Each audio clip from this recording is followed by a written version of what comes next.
This is Susan Wilbanks with blendedinsight.com. I am a holistic and integrative healing arts practitioner, an intuitive, and an energy healer. In this podcast, I share tips, tools, and suggestions that have helped me along my path in hopes of inspiring and helping you along yours. Let's get started with today's podcast topic.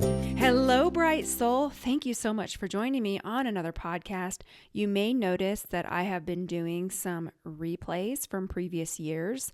I wanted to assure you that I am selecting those replays because they are still relevant. So even if it was from a few years ago, the information is still relevant and based on my experiences. And the reason that I'm doing the replays is, one, I am having a really busy summer. I've got a child going off to college. We're doing orientations and prepping and traveling. So I don't have the time necessarily to sit down and think about and create a podcast. On top of the healings, and I've been doing an affirmation series, which I think I'm going to end in June. So just probably a few more, and then I'll probably let that go just because of the time.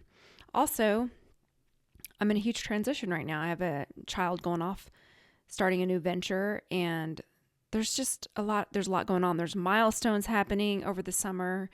So all of the things that you're dealing with, I'm also dealing with. It may not be exactly what I'm dealing with, but we are in a constant influx of change. The world feels shifty and unstable still because it is, because we're going through a huge evolution and change on the planet. Plus, not only is it happening planetary-wise, but it's happening in each individual's personal life.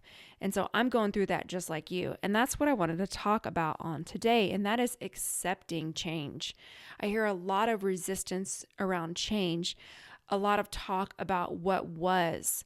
And as long as we're focused on the past and what was, we are missing an opportunity to create and be here and focus on what is right now. And we all do it on some degree or another, in some way, because we're human, and humans like consistency, we like comfort, we like familiarity. And when we feel like we're in an unfamiliar space, it's normal to try to cling to things that feel comfortable or like home. And that's why our spiritual practice is so important, because truly our spiritual practice and our soul is our home. Because when we leave this physical body, we go back to the place we came from, which is our higher self, our soul, our spirit origination. I mean, that's where we're going to go back to. So it was really interesting because I did a college orientation with my daughter, an in-person one. We've done several, visited the campus and all those things, but this one was an in-person one where she stayed in the dorms and I got a hotel. And so what they did is they had the parents and the children come together for maybe an hour or two, and then they split us up and we had separate schedules. And I personally didn't want to do the orientation, but my daughter wanted me to go because I'm not going to the college. She is. And I just didn't see the point. A lot of the things that they covered were general things that I can get online. And my most valuable asset is my time. So if I'm giving my time, you're taking something that I can't get back. So time for me is my most valuable resource because I only have a limited amount and we don't know when that time is up. But because my daughter really wanted me to go, I went with her even though we weren't together for most of it. So I thought it was really interesting because the first block that they put the parents in was this big, it was almost like group therapy. I felt it was really inappropriate, but I know a lot of people really like swimming in the emotions of others and doing group things. And it was kind of unexpected. So they labeled it a transition block. And we didn't have a choice about what the schedule was. And they didn't give us the schedule ahead of time. So they gave it to us the morning of. In any case, me being the observative person I am, the facilitator was bringing us all in there and talking about how when people are experiencing transitions, each person processes it differently and there's stages of transitions, which is to me basic information, but he was asking parents to stand up and share where they are. Are they grieving their child going to college, or are they excited? Are they mixed emotions of both? And parents were standing up and bawling and like coming unglued in this And it's a lot of people. It's a lot of people in a huge auditorium.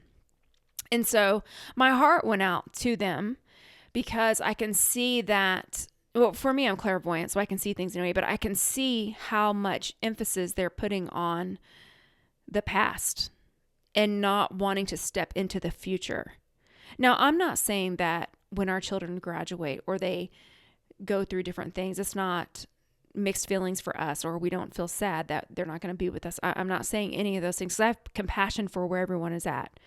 But my perspective and what I wanted to share today is this is what they're supposed to do. And so I'm really excited for my daughter. So when you get out of yourself, like, how is she feeling? She's excited. This is something she's worked for. It's her next stage. So I'm excited with her. This isn't about me. This is about her. This is her journey that I've helped and prepared her for. And I get sometimes clients or friends that are really mourning and depressed and digging in about transitions in life. And for me, it comes down to a mindset.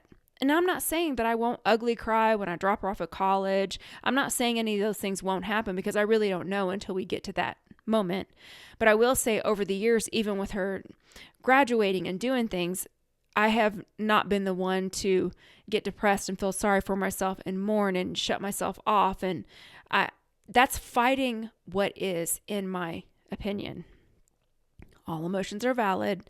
Susan's just sharing her perspective on navigating these changes, because I'm talking about a child going through the phases of life and going off to college or high school or whatever it is that we deal with as parents. But it's really you can apply this to any area of life, because it's just change. So I'm observing, I'm thinking, wow, in life, we co-create for certain amounts of time. And we do our part, we do our best, we learn, we grow, we develop, we help each other, and then we move on to something new. And if you aren't focused on what you can create next while staying present, if you're not moving towards something, the tendency is to get paralyzed and start to sink. And so right now, one of the things that I'm talking about a lot is feeling as though, because the world is uncertain, in the past, it's easier to project goals and project a vision and move toward it. But in uncertain times where the world is still navigating this big mess that we're in, and it's part of the evolution. So I'm saying it's a mess that could be considered a judgment. Maybe it's not a mess. It's just the way things are. So in this time, it's a little bit more challenging to project too far out, because we're still on shaky ground. And because of that, I'm noticing people feeling very stuck and looking backwards, how it used to be. It really doesn't serve us. I'm not saying it's not normal, but if you can shift your mindset to say, looking back is not going to serve me any longer. I'm here now, and what can I do right now, today, to shift my perspective? Keep myself centered, focused, aligned with my higher self. How can I stay here and then focus on what I want to bring in? You know, it's like when you drive your car at night and you have your headlights on. The headlights illuminate a certain distance in front of you. And when you get to that distance, the next part is illuminated in front of you. You don't see the whole road from where you're driving. You see what you need to see until you get there, and then you see what you need to see again. It's step by step. It's incremental. So you're on the path and you're going. You can't see the whole thing, but you can see what you need to see in order to keep moving. And I really feel that that's where most of us are, or a lot of us are right now. And that's how I've been navigating this. You know, I'm not going to freak out over being an empty nester, because I see a lot of people doing that. I've even had clients that are depressed and crying because their kid's going off. And I'm not saying that that isn't valid. And again, guys, come September, I could be doing that same thing. I don't know. I mean, I will say from previous experiences with her transitions, I haven't done that. So I don't think that I will do that, because I don't participate in the collective consciousness and that big group energy for the most part. Sometimes I do, but usually I don't. For me, if she's doing well, I'm doing well. So if she's excited, I'm excited. My emotions are really tied to where she is, because her and I are so merged together energetically. So It's when she's not doing well that I don't do well. But I don't build myself up to have this big, emotional moment that a lot of people do. It's a thought form. And thankfully, I know energy healing, so I can disconnect from that thought form and then tune into myself and figure out, what do I need to do? And so that's kind of what I wanted to talk about and offer. We are in the middle of a consciousness expansion. This is a time to trust yourself. The other thing is, maybe things that you used to do that made you feel good and brought you joy, it's not doing it for you anymore. That's just your indicator to change. And we're all in that mode right now. For example, I was having lunch with someone last weekend, and he was sharing how he runs and he does all these things to run. He has to buff out his legs. He has to wear certain shoes. He's got to take these supplements. He needs to rub his legs out. He has to use a massage gun to run. All these things just to run. And I was listening to how much effort goes into recovering for, a 20-minute run. And I just asked him, what if your body doesn't want to run anymore? And he looks at me like I'm a nut, like I'm crazy, like, what? Like it never dawned on him that maybe now that you're in your 50s, your body doesn't want to run anymore. Maybe it's too much impact on your joints. Have you ever considered that? And then he says, well, I can get these inserts, I can do that. And I just looked at him and he's like, because if you want to run still, he's now putting it on me because he's doesn't want to sit with himself. And a lot of people do that. And I'm sure I've done it before. I'm not judging. So he was like, well, if you want to run, there's these certain shoes. And I looked at him, I said, my body doesn't want to run anymore.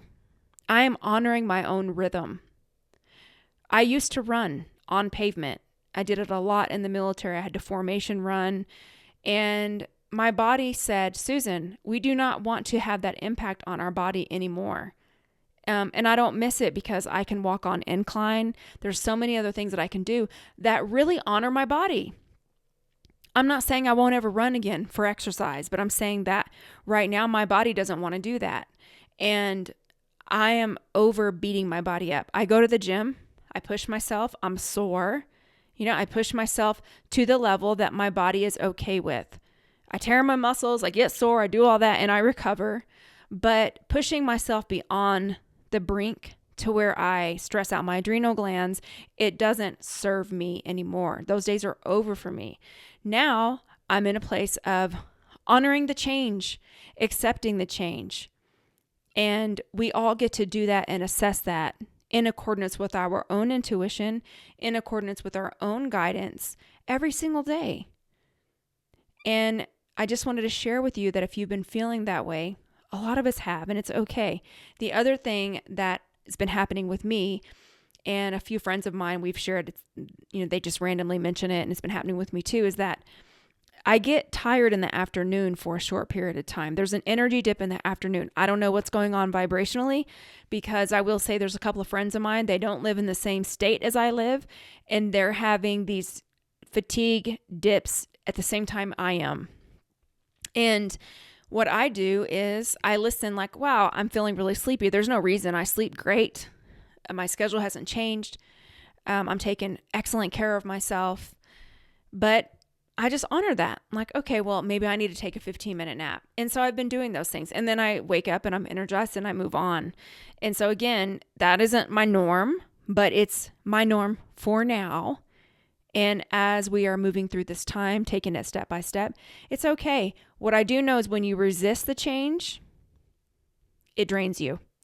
Anything you resist, it pushes back. There's a lot of energy and effort it goes to resist change. Now, I'm not saying to go along with things that intuitively feel wrong for you, because I won't ever do that. When my intuition says no, the answer is no. That's not resisting change. That's standing for a belief. That's different. That's standing for an internal conviction. That's following my inner guidance, which is the most important thing. Because when I leave the body, I got to go back to the very source that has given me that guidance. And for me, that's more important than going against my God-given intuition. What I'm talking about is changing. Our bodies are changing. The world is changing. The frequencies are changing. The energy is changing. Honor yourself. Take really good care of yourself. And stay in the moment as much as you can. You can focus on where you want to go or what you want to do, but still staying here. The other thing is you may not have those answers because there's so much shifting things in the world right now. Focus on how you want to feel. Come back to feeling good. That's a vibration. It's a frequency. And that's really how vibration speaks, is through feelings. The frequency of a feeling is how we pull things in. So that is all I wanted to share today, and we will go into a healing.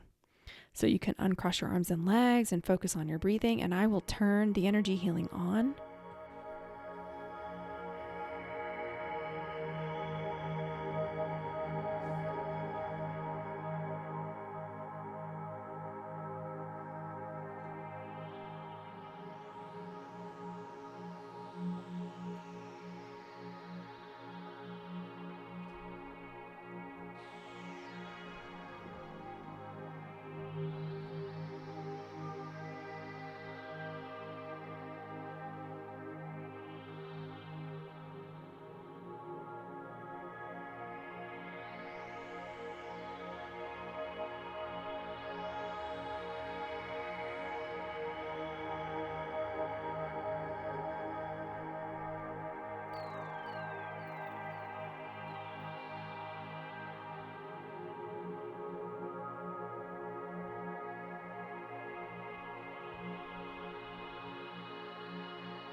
Okay, and so it is. You can start coming back into your body.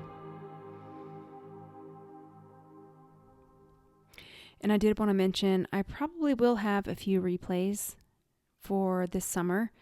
It just really depends on the timing of what's going on and if I can actually think about what I'm going to talk about and sit down and record the podcast.